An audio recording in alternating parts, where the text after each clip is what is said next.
Hi കൂട്ടുകാരെ, എല്ലാവർക്കും gallery വേൾഡിലേക്ക് സ്വാഗതം.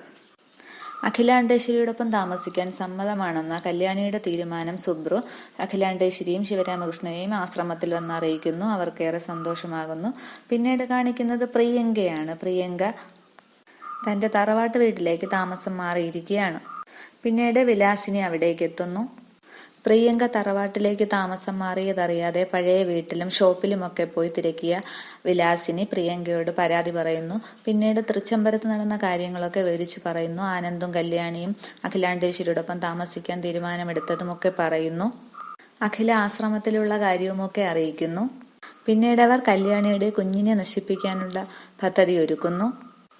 പിന്നീട് പുതിയ വീട്ടിലേക്ക് അഖിലാണ്ടേശ്വരിയും ശിവരാമകൃഷ്ണനും അരവിന്ദും നന്ദനയും കൂടി ജയന്തിയും എല്ലാവരും താമസം മാറുന്നു. നന്ദനയാണ് വിളക്ക് തെളിയിച്ച് അകത്തേക്ക് കയറുന്നത്. അമ്മയോടൊപ്പം താമസിക്കാമെന്ന് കല്യാണി പറഞ്ഞതിനെ കുറിച്ച് ആനന്ദ് കല്യാണിയോട് ചോദിക്കുന്നു. നഷ്ടങ്ങളുടെ കണക്കറിയാവുന്നതുകൊണ്ടാണ് ഞാൻ അങ്ങനെ ഒരു തീരുമാനമെടുത്തതെന്ന് കല്യാണി ആനന്ദിനോട് പറയുന്നു. ഇപ്പോൾ പ്രൊമോയിൽ കാണിക്കുന്നത് കട്ടിലിൽ കിടക്കുന്ന നന്ദന വേദന കൊണ്ട് പുളയുന്നതാണ്. ഇത് കണ്ട സുജാത വന്ന് അഖിലാണ്ടേശ്വരിയോടും ശ്രീരാമകൃഷ്ണനോടും പറയുന്നു നന്ദന മേഡത്തിന് സുഖമില്ല എന്ന്. അവരെല്ലാവരും ചേർന്ന് ഓടി നന്ദനയുടെ മുറിയിലേക്ക് എത്തുന്നു. ഇത്രയുമാണ് ഇന്നത്തെ പ്രൊമോയിൽ കാണിക്കുന്നത്. Okay, thank you.